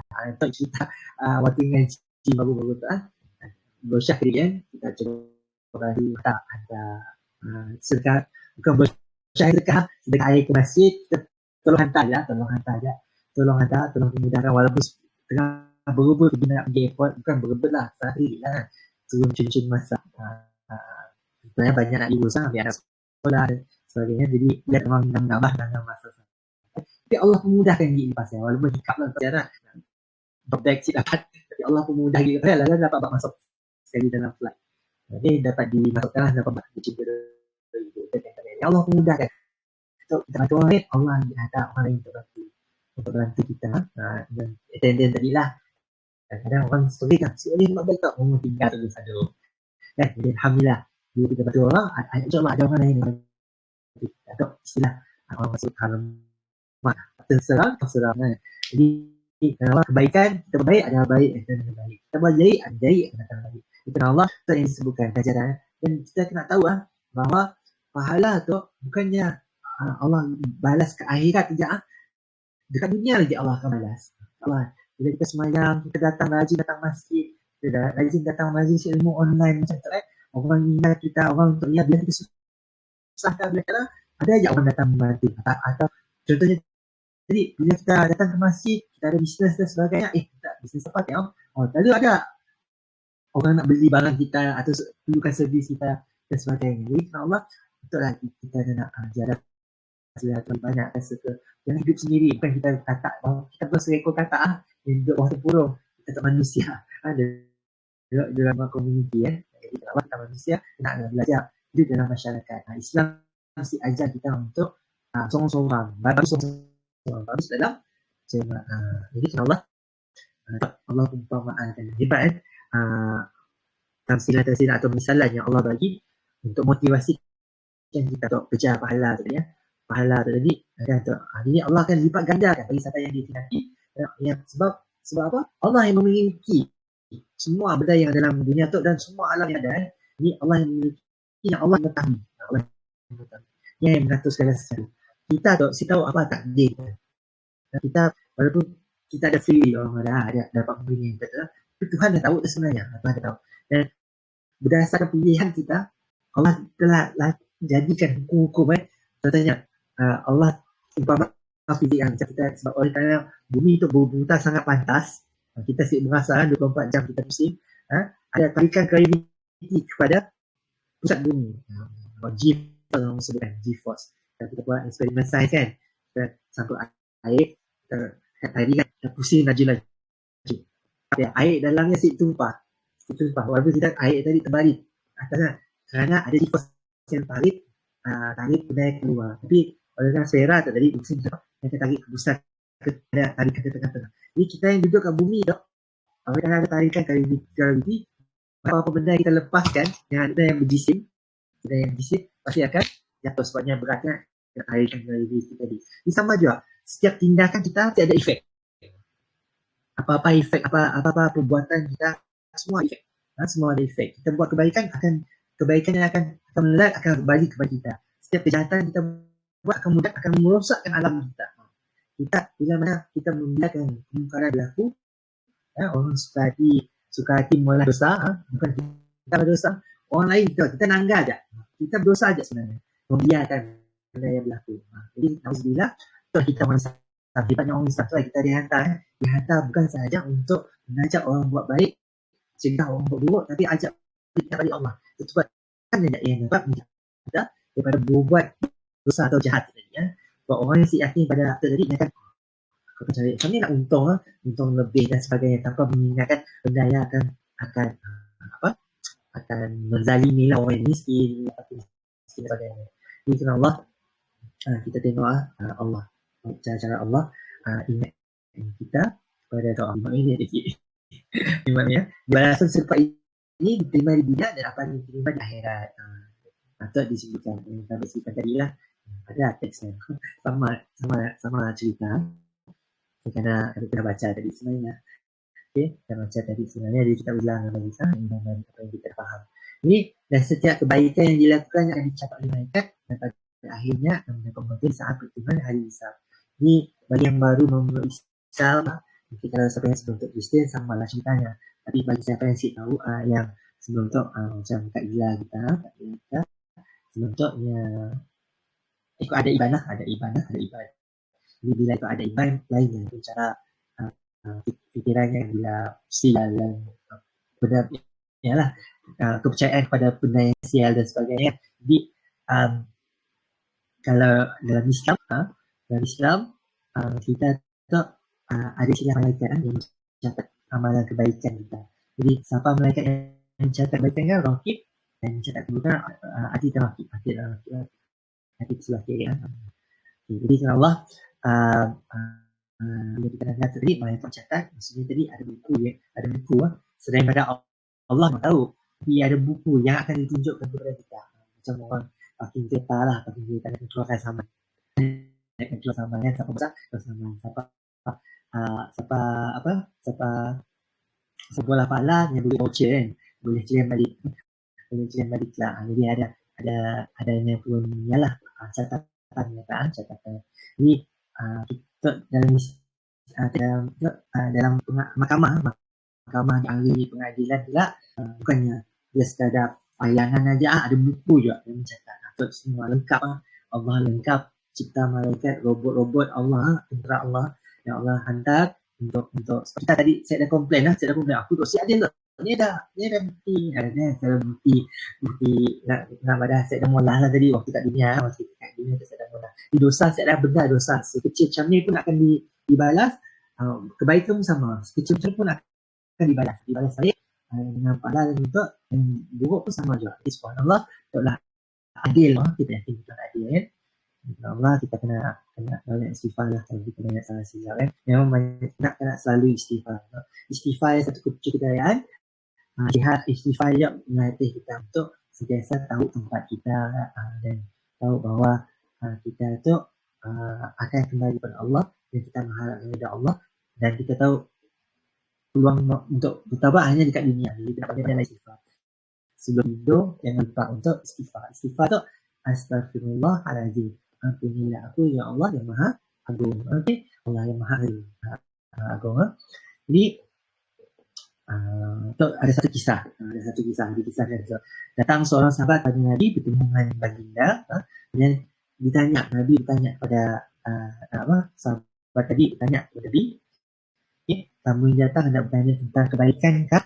Dia dijawab, Nabi yang bertanya. Nabi yang bertanya sahabat dia datang. Nabi tadi seolah-olah tahu sahabat dia nak tanya soalan. Kita datang ada tentang kebaikan ya. Pasal saya jawab, benar ya Rasul. Rasulullah tu maksudnya Rasulullah. Rasul tu arsalna daripada yang kami hantar. Rasulullah tu yang dihantar, utusan Allah. Rasulullah tu utusan Allah. Maksudnya kita bila sebut Rasulullah tu maksudnya terwujud pada utusan Allah. Nabi Allah utusan Allah. Okay. Jadi benar ya Rasul. Lantas baginda sabda, tanyalah pada hati. Rasul tanya hati dan hati. Sebenarnya kebaikan itu ada perkara yang apabila kamu melakukan, jiwa kamu akan merasa tenang. Jadi subhanallah. Bila kita buat benda baik, kita laksanakan tanggungjawab kita yang Allah perintahkan. Kita tak kita hutang dengan Allah. Kita akan rasa tenang. Baik kita berhutang dengan Tuhan kan, aku sebenarnya tenang sih tenang. Pasti sih tenang kan. Tapi kalau itu hanya berlaku kalau kita betul-betul yakin Allah ada. Jadi kita akan rasa tenang. Sebab kita nak tunaikan sembahyang kita. Jadi bagi perempuan yang ada, tahulah bila kita dah masuk Islam, dah syahadah, walaupun masuk Islam yang si wajib, la ikraha fid din, dia paksaan dalam Islam. Kita paksa orang lain yang belum dapat menerima Tuhan, yang satu kan. Yang kufur kepada Allah, kita paksa sidangnya untuk sembahyang, untuk apa sembahyang. Tapi bila kita dah masuk Islam, apa yang diwajibkan di atas kita mesti tunaikan. Kita mesti buat. Kalau kita hutang, rasa tenang sih, rasa tenang. Bila mana kita tahu Allah mana jangan tinggikan suara dalam Quran, jangan tinggi suara pada isteri, pada mak kita yang kita sayangi kan. Kita naik suara, kita teriak jangan sekali pun jangan sekali pun jangan juga. Jadi kalau kita naik suara, kita Nabi pernah tegur asal bersalah, kita tahu berdosa. Jadi dosa kita akan rasa tenang. Jadi kita kena minta maaf dengan mak kita, minta maaf mak. Memang kita tahu minta maaf mak, ambil naik suara tu sebagainya. Jadi perlu kita kena tahu benda yang salah, benda yang satu kesilapan. Kadang-kadang kita sedar kita beri pedap, mak kita terlalu pukul kita ada suka berletih, itu jadi sebab mak yang ada jangan berletih lah, kita kiri si suka diletih dia. Sebab kadang-kadang kita kena baik, cari perkataannya baik-baik, cari cara nak motivasi, cari nak nasihat, nak pujuk, nak tadi kan. Jangan kelakar dalam keadaannya marah. Bila kita marah, semua kataan keluar. Sepatutnya keluar pun keluar je. Jadi kalau marah, relax dulu kan. Dalam keadaan dengan jangan mudah belajar untuk jangan mudah menentu. Sama je lah puasa yang akan datang. Jadi tengah bulan puasa kami minta izin tak ada 31 minta izin. Puasa tu melatih kita untuk sabar. Lapar macam ni pun kan. Jangan kita bagi alasan untuk marah dia. Jangan kacau aku tengah lapar tu kan. Jadi kita belajar untuk tutup jam mulut, diam, belajar untuk tenang kan. Walaupun lapar, relax kerja. Jadi insyaAllah kita boleh syukur Allah masih bagi kesihatan, bagi Tuhan sampai bulan Ramadan, bulan yang digandakan dengan pahala dalam bulan dia kan. Diikat segala syaitan, kita jadi baik. Bulan Ramadan lah. Bulan madrasah kita. Madrasah tu mesti sekolah kita untuk belajar sebanyak-banyaknya. Dalam bulan Ramadan lah, masjid selalu penuh. Malam-malam memang untuk tarawih dan sebagainya. Kita pun nak rebut peluang yang sama untuk belajar sembahyang dan sebagainya, nanda macam ni sembahyang jemaah dan sebagainya kan. Tempat kita kenal orang lain juga, subhanallah, kenal orang lain yang Islam yang lain. Jangan kita sebagai mu'alaf kita duduk sendiri-sendiri je. Kita terlalu selesa dengan apartmen kita dan sebagainya. Kita tahu bila Allah panggil kita, bila masa kita perlu kita pasal solat jenazah dan sebagainya.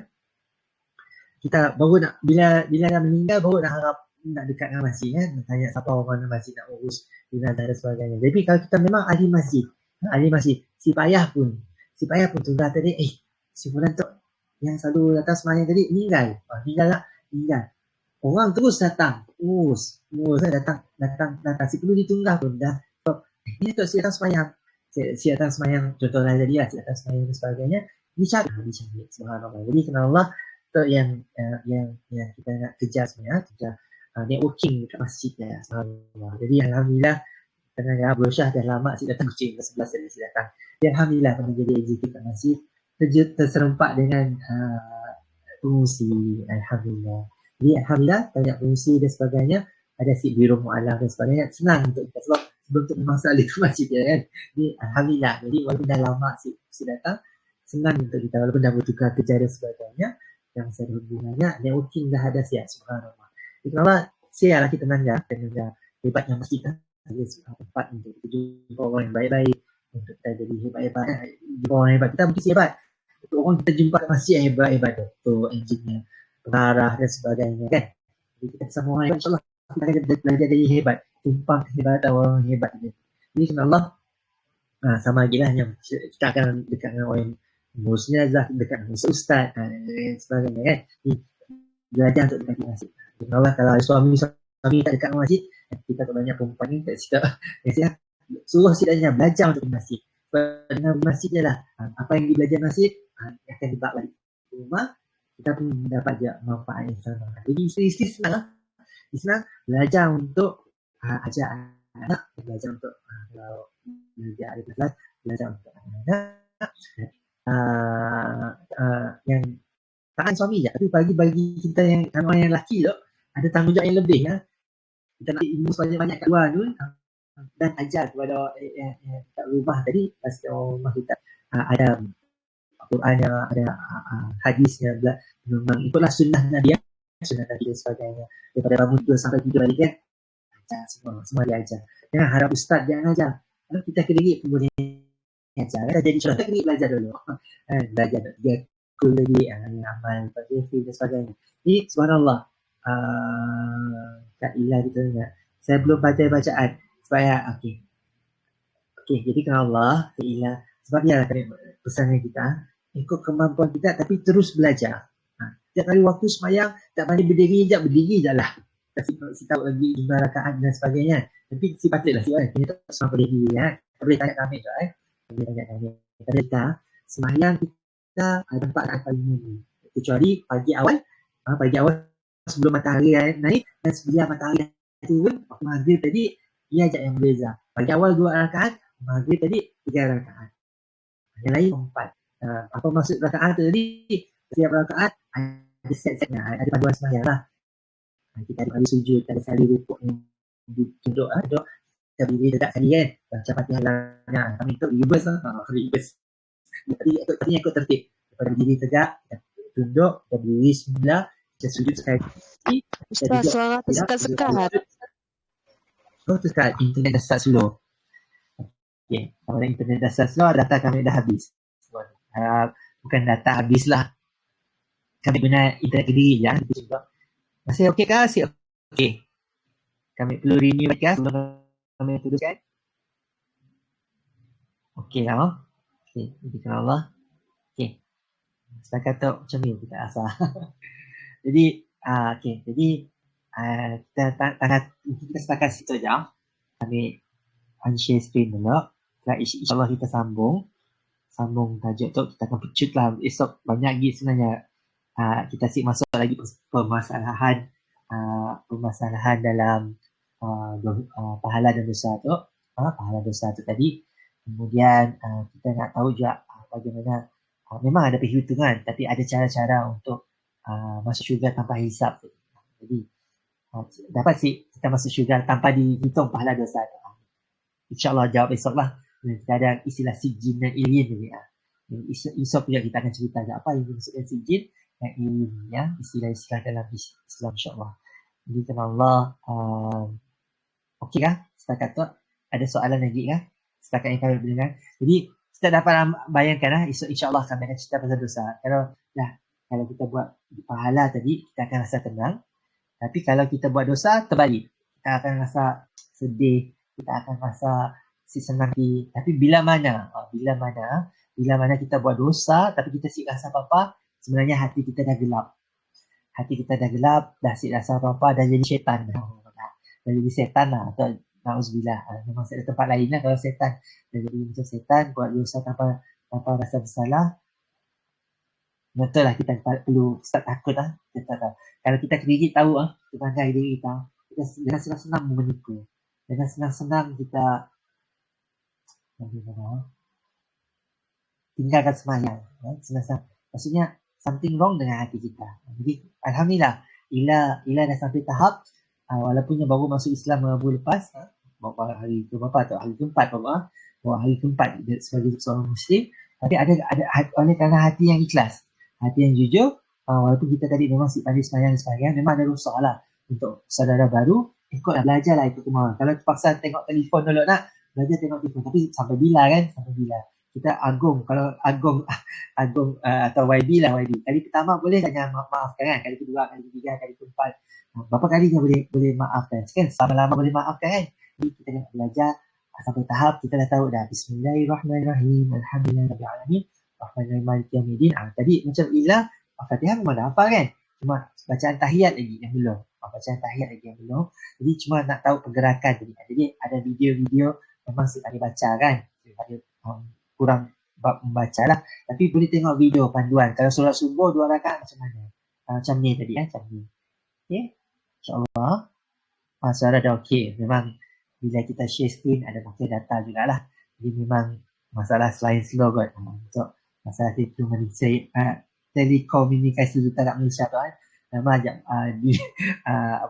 belanja 1 bilion semayang untuk pasang banyak pencawang internet, tapi masih je slow. Alhamdulillah, kita kena setiap usaha besar-besarnya atau tanggungjawab orang-orang yang dalam bidang telekomunikasi lah. Kalau ada something wrong yang berlaku, duit bukannya saya dah dibelanjakan, tapi digunakan sebaiknya untuk manfaat kita lah. Jadi memang kita nanggah gitu bila kita pola kelas online, pentingnya line bagus, telefon kita lowbat dan sebagainya kan.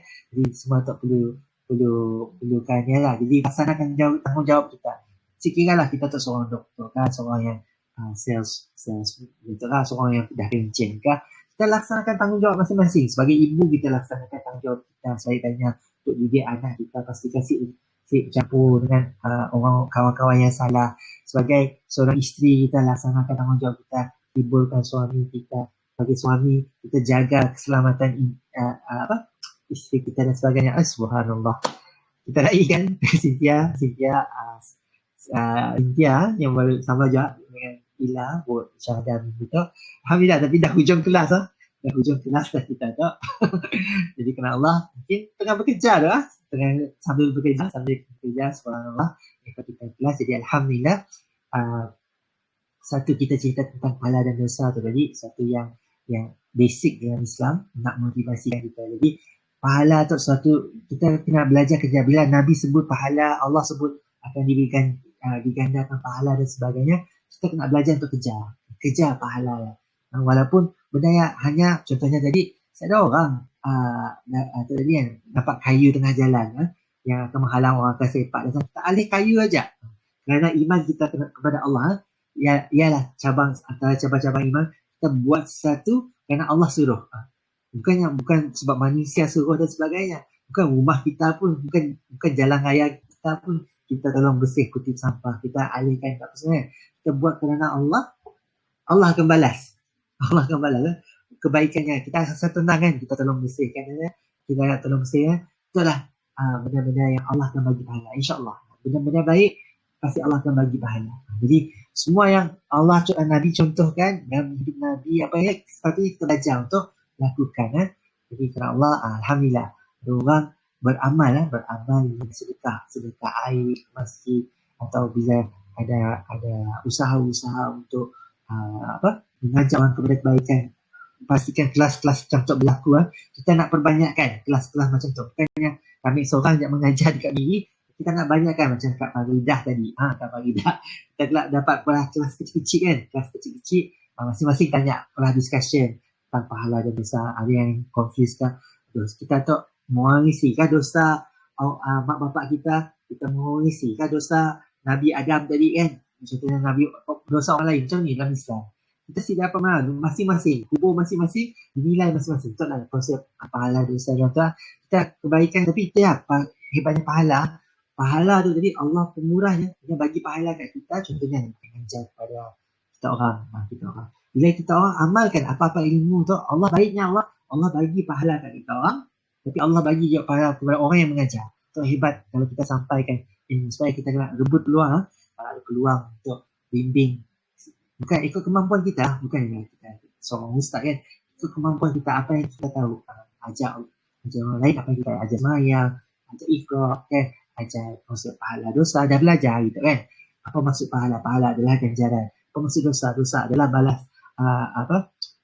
adalah balasan dosa. Esok kita akan nak takrif yang lebih detail lah, lebih detail tentang dosa ini. Jadi insyaAllah untuk malam tu faham dulu, renungkan apa yang kebaikan kita. Sip bukan kebaikan suatu kita baru memulai Islam, sebelum lagi pun kita fikirkan. Sebab kadang-kadang kita dengar kebaikan orang yang belum Islam ni sebenarnya banyak kebaikan yang sedang lakukan. Jadi janganlah kita berhenti kan. Contohnya kita baik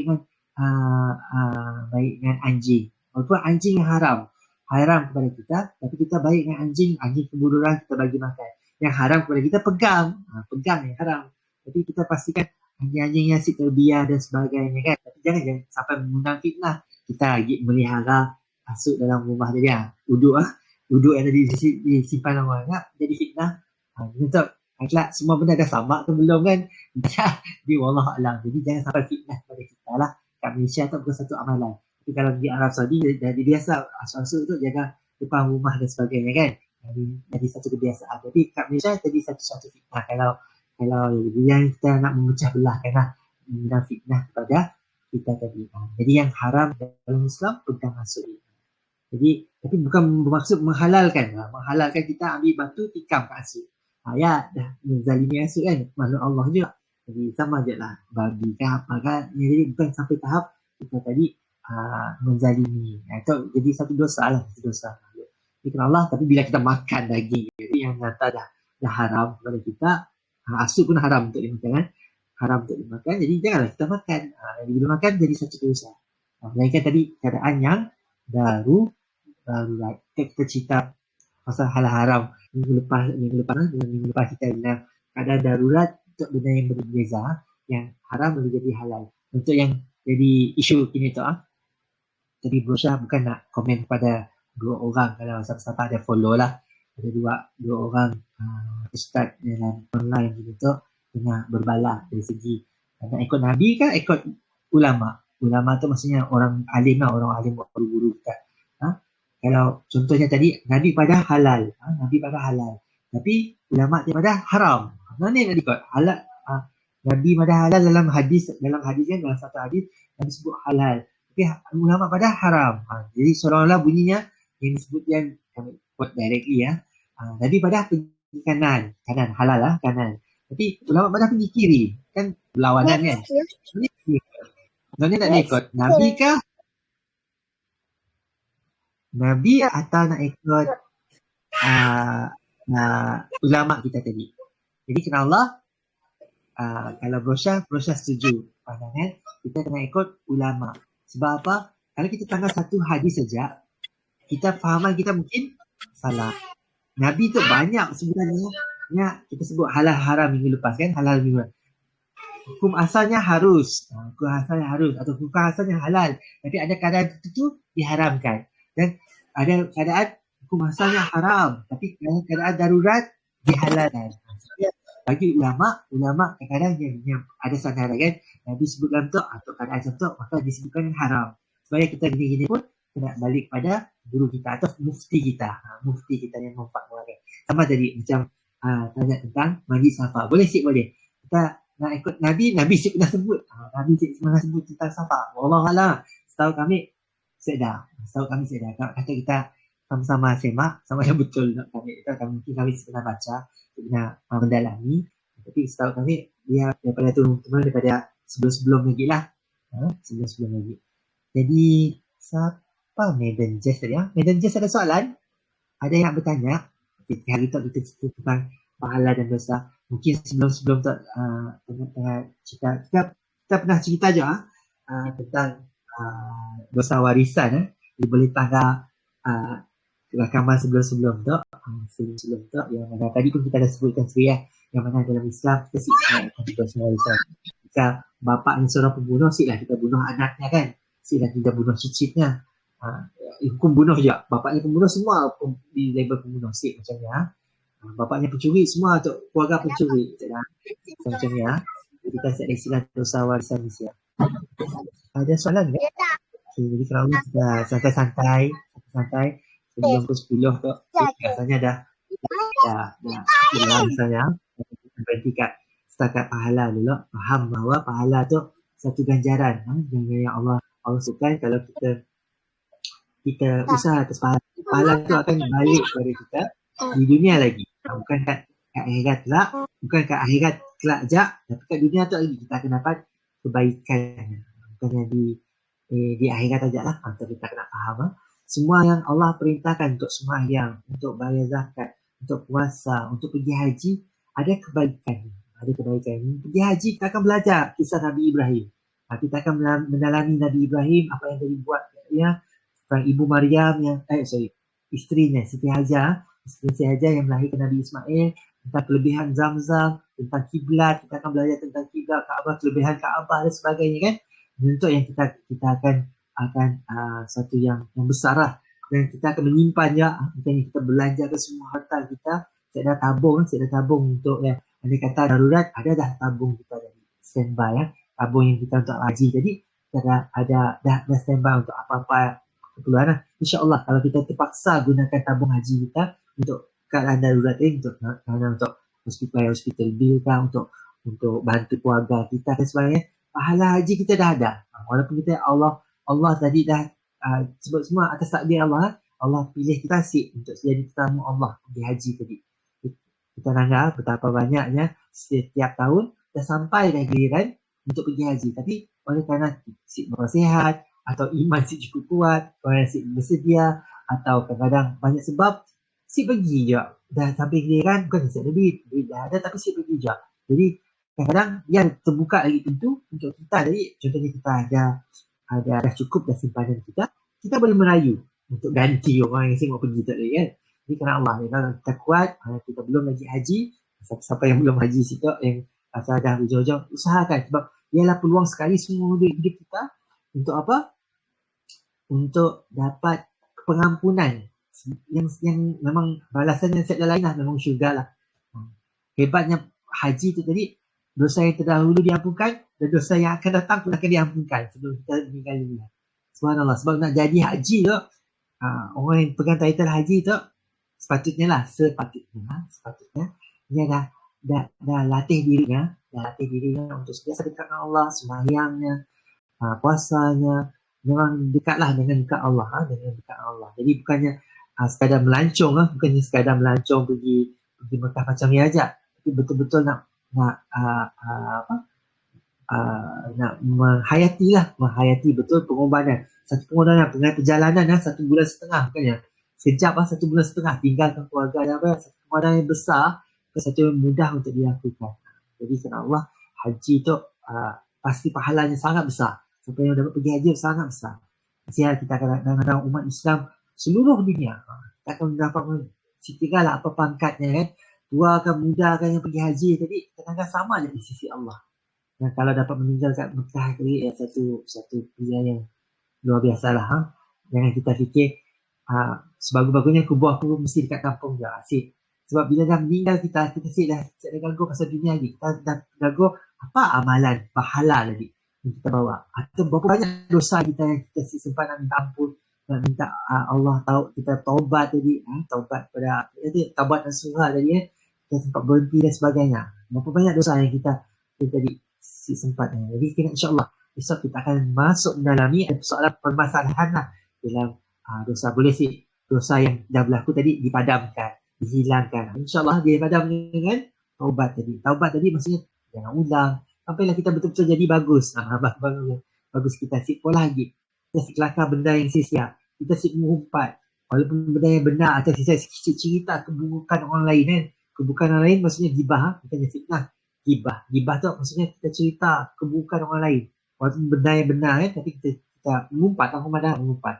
Jadi kata ada ayat kat hujung selalu imam baca dalam sembahyang, wailul likulli humazatil lumazah. Celakalah orang yang mengumpat, humazah, orang yang mengumpat. Allah sendiri sebut dalam Al-Quran, celaka orang yang mengumpat. Jadi jangan kita nak ceritalah keburukan orang. Nauzubillah min dzalik. Inna Allah dosalah bagi orang yang mengumpat.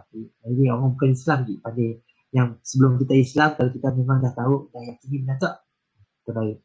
Memang nilai moral yang baiklah. Jangan cerita keburukan orang, simpan rahsia orang, biar orang tahu yang baik-baik je. Saya bila meninggal seseorang, kita jangan cerita yang si bagus, cerita yang bagus-bagus saja. Apa yang si bagusnya biar antaranya dengan Allah, tapi antaranya Allah sebenarnya dah minta ampun dan sebagainya. Jadi Allah berusaha minta maaf kalau ada keterlanjuran dalam penyampaian. Ada lagi soalan cik? Ada soalan? Kalau ada soalan, silakan boleh tanya sebelum kita bersurai. Kalau saya boleh je tanya dalam grup, dalam chat grup. Tanya siapa yang join dulu tak? Sekian, alhamdulillah. Join kita raikan kat Syicin kita, kat Kampung Haji Wahid, kat Suryana pun alhamdulillah mantap bersama. Jangan selalu ikut ngaji je, mantap ikut kelas je. Okay, alhamdulillah. Jadi setelah malam nampak gaya memang ramai je subhanallah, ramai yang online. Jadi kita syukurlah kepada Allah SWT. Kami berusaha, tapi itulah berusaha risau je dan mana kalau boleh lah datang awal kelas. Takut dengan hujung-hujung lain kepahaman. Jadi kalau kita kan tanggal balik rakaman supaya kita dapat pemahaman yang menyeluruh. Macam ada persoalan-persoalan yang saya jawab tadi, insyaAllah rujuk balik kepada macam Safa tadi, tentang taubat dan suka tadi, macam ni dapat tingkatan taubat yang tertinggi. Jadi insyaAllah kita akan kongsikan juga lah dalam grup insyaAllah. Jadi kata Allah, apa yang kurangnya atas kelemahan diri yang Allah telah takdirkan, yang baiknya semua daripada Allah. Jadi jangan kita nak bangga-bangga apa kelebihan yang kita ada, supaya kita diperingatkan dalam Fatihah. Alhamdulillah, segala puji hanya bagi Allah saja. Allah yang bagi banyak dipuji. Jadi Allah kami minta ampun dan maaf kalau ada kekurangan dalam penyampaian. Akhir ke-10, jadi sebaik-baiknya pasal terus lihat, jangan lupa untuk bangun subuh. Siapa yang mampu untuk bangun untuk sembahyang malam, tahajud, boleh belajar untuk tambah-tambah amalan. Kita tu bukan ada sembahyang wajib saja, kita boleh tambah dengan sembahyang sunat. Siapa yang rajin sembahyang, rajin banyak pergerakan, makin banyak sembahyang, makin cerdaslah kita, subhanallah. Jadi kena Allah kena belajar untuk banyak sembahyang, banyak berpuasa, banyak berzakat, sedekah dan sebagainya. Semoga semua tu Allah ganjarkan dengan pahala tadi InsyaAllah banyak yang kita boleh lakukan dalam masa sisa hidup kita tu. Jangan kita putus harap dengan pengampunan Allah. Bisa macam ni pun dosa kita, teruk macam ni pun yang tadi, kalau kita betul-betul bertaubat, kita ikhlas, kita banyak istighfar, tunjukkan kita sentiasa tolong orang lain, tu ajak orang jangan mula dosa macam kita, ajak yolok lah dan sebagainya. Tu lah bukti yang Allah akan lihat sendiri, yang Allah beri. Tu ampun Allah, moga Allah ampunkanlah insyaAllah. Jadi Allah macam Kak Ila, Kak Aisyah Ila banyak pasal semayang tadi, belumnya tadi usahakan untuk belajar, terus belajar. Kalau ada macam pasangan yang kawan atau yang dapat mengajar, belajar daripada yang dekat kita. So banyak solat tu sebenarnya kena amali kena amali. Siapa nak video aja kan, betul si cara rukuk, betul si cara sujud kan, kaki tadi macam ni dan sebagainya perlu diamalikan. Jadi kena tanya. Jadi Kak Aisyah kita Kak Katong dari Pujuk Siara, dari hospital lah. Jadi kalau siapa-siapa yang dekat nak dapat pahala boleh cari Kak Ila tu, tanya macam ni. Hanya selalu di luar je, kalau hari biasa di sini. Tapi Jumaat boleh bimbing lah, boleh bimbing kat masjid terus lah, lagi cantik kan. Kak Nanya Nurul Janah sedang bersama kita orang tu Kak Bakam ya. Nurul nak seorang tak dari sini? Bukan Nurul lain Oleh kerana banyak nama Nurul tu, kami bercakap Nurul ni kan. Jadi kerana Allah, ya untuk malam tu. InsyaAllah esok kita sambung lagi ya. Banyak lagi cerita belum masuk di takrif untuk dosa. Kita ada permasalahan dan kita akan ceritakan lagi buku amalan tu dan bagaimana untuk insyaAllah. Jadi kerana Allah doakan, berusaha doakan semoga semua kita tu dipermudahkan, dipermudahkan segala urusan kita. Kalau kita ada diuji kesihatan atau diuji dengan musibah, sabar, jangan terus sabar. Dan bagi yang kita berasa senang, berasa selesa, sentiasa syukur, sentiasa ingat ada orang yang lebih susah daripada kita. Dan kalau kita ada kemampuan, jangan si bantu lah, jangan si bantu banyak apa keluarga kita dan sebagainya, insyaAllah. Terutama bapak-bapak kita, selama-mana bapak-bapak kita yang masih ada, alhamdulillah berulang bersama kita bercinta dengan bapak-bapak, alhamdulillah satu nikmat yang besar dapat berjumpa sambil workshop tu tadi. Jadi kerana Allah, kita jangan sik berkhidmat lah, jangan sik berkhidmat dengan bapak kita. Sebab ia kunci peluang untuk syurga je. Jadi kita baik dengan mak bapak. Walaupun sebenarnya belum lagi Islam lah. Cakap fikah kita, jaga maknya, jaga bapaknya, jaga anak juga. Subhanallah. Satu hebat. Walaupun dia seorang je yang muslim dalam rumah ya. Subhanallah. Satu yang hebat lah. Semoga kita doakan siapa-siapa yang ada keluarga yang belum lagi Islam, especially mak bapak atau adik-beradik yang kita sayangi, belum lagi Islam, atau yang kita rasa kerana kita dari Islam kita jauh. Itu betul lah. Allah akan penilai dia kena kita jauh daripada, kita ajak keluarga kita berdiri untuk kembali kepada Islam. Jadi nak belajar untuk sebab reda Allah pada reda mak bapaknya. Kalau mak bapaknya belum Islam sekalipun, kita kena belajar untuk mak bapak kita reda dengan kita, baik dengan kita. Jadi kemarahan Allah ada pada kemarahan mak bapak juga Jadi subhanallah, kita kena belajar sentiasa baik dengan mak bapak kita walaupun belum lagi Islam. Kita doakan hidayah, usaha, kena ada usaha lah, jangan tak ada usaha. Ya Allah nak buka pintu hati macam ni aja. Kena ada usaha juga kita untuk menyampaikan Islam tu, tunjukkan Islam tu satu jalan penyelesaian kepada segala-gala yang ada dalam kehidupan kita, insyaAllah. Jadi Allah sabar, syukur selalu. Ya, daripada kami, wabillahi taufiq wal hidayah. Assalamualaikum warahmatullahi wabarakatuh. Kita akhirkan majlis ini kita menonton dengan lafaz tasbih kafarah. InsyaAllah siapa yang tahu, Google tasbih kafarah dan suratul As, atau satu ayat dalam Quran yang 4 ayat dan 3 ayat, 3 ayat yang pendek yang boleh dihafal untuk dibaca dan sembahyang. Subhanallah wa bihamdika asyhadu an la ilaha illa anta wa astaghfiruka wa atubu ilaik. Wal 'asri innal insana lafi khusr illa allazina amanu wa 'amilus solihati wa tawassaw bil haqqi wa tawassaw bis sabr. Jadi masa sesungguhnya manusia itu dalam kerugian kecuali orang-orang yang beriman, yang beramal soleh, yang berpesan-pesan dengan kebenaran dan berpesan-pesan kesabaran. Yang maksud suratul Al-Asr tadi yang mana Allah ingatkan kita. Masa yang berlalu pasti kita siap dapat ulang. Kita sentiasa dalam keadaan rugi.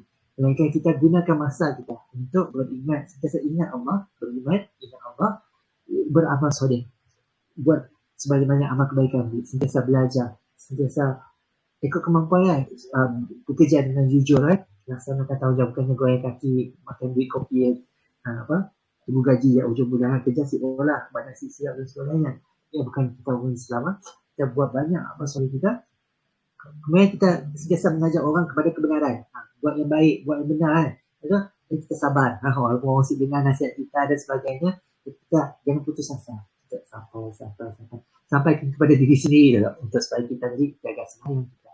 Dan berlatih kami ada pesanan grup puasa tinggal 1 bulan setengah, 50 hari. 50 hari tadi 50 hari saja lagi. Satu bulan 20 hari. 1 bulan 20 hari. Ini 1 bulan lain. Kalau siapa yang siap pernah puasa jangan tunggu bulan puasa tak baru nak puasa. Memang confirm siap apa penuh.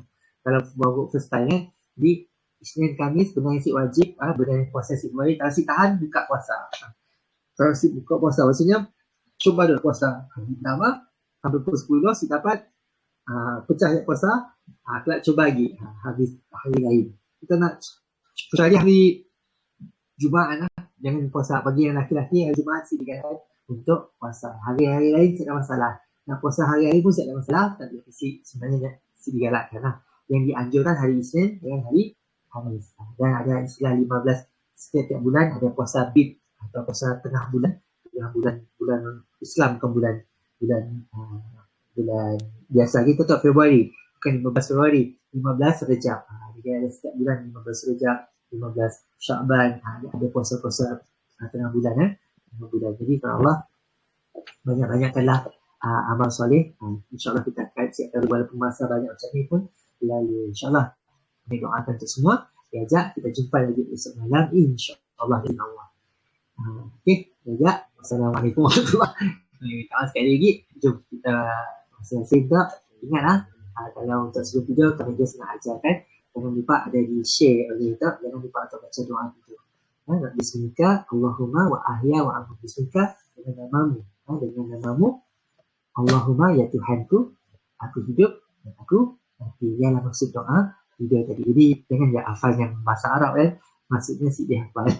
Jadi satu peringatan yang baik kita hidup dan mati itu kerana Allah. Bila kita hidup untuk kongsi maklum just luar daripada pahala dan dosa sebelum kita tidur, kita just ingatkan kita Allah yang hidup kita. Belum tentu kita dapat bangun esok pagi Wallahualam. Banyak yang mati dalam tidur ni banyak mati dalam tidurnya belum tentu. Jadi kita berdoa dengan Allah jangan kita hidup, jangan kita mati. Jadi tenang, kita akan tenang kalau kita tadi dah sembahyang Isyak, kita dah belajar macam tu dengan hati tenang untuk tidur Jadi kita belajar untuk maafkan orang lain juga. Bacalah apa-apa ayat kita hafal, Fatihah ke, nak baca Fatihah ke, baca 3 kul Allahu ahad, kul a'udzu birabbil falaq, kul a'udzu birabbin nas. Jadi baca 3 kul yang hujung sekali. Ayat yang kita baca Al-Fatihah, yang 3 ayat terakhir tu bagus juga untuk dihafal untuk sebagai pengakuan kita, tauhid kita, kul Allahu ahad, dan sebagai doa kita, kul a'udzu birabbil falaq dan kul a'udzu birabbin nas. Doa kita minta perlindungan daripada Allah. Jadi Allah, semoga kita dengan Allah diajak. Jumpa lagi. Berhenti. Okay. Diajak daripada kami. Kita jumpa lagi insyaAllah. Assalamualaikum.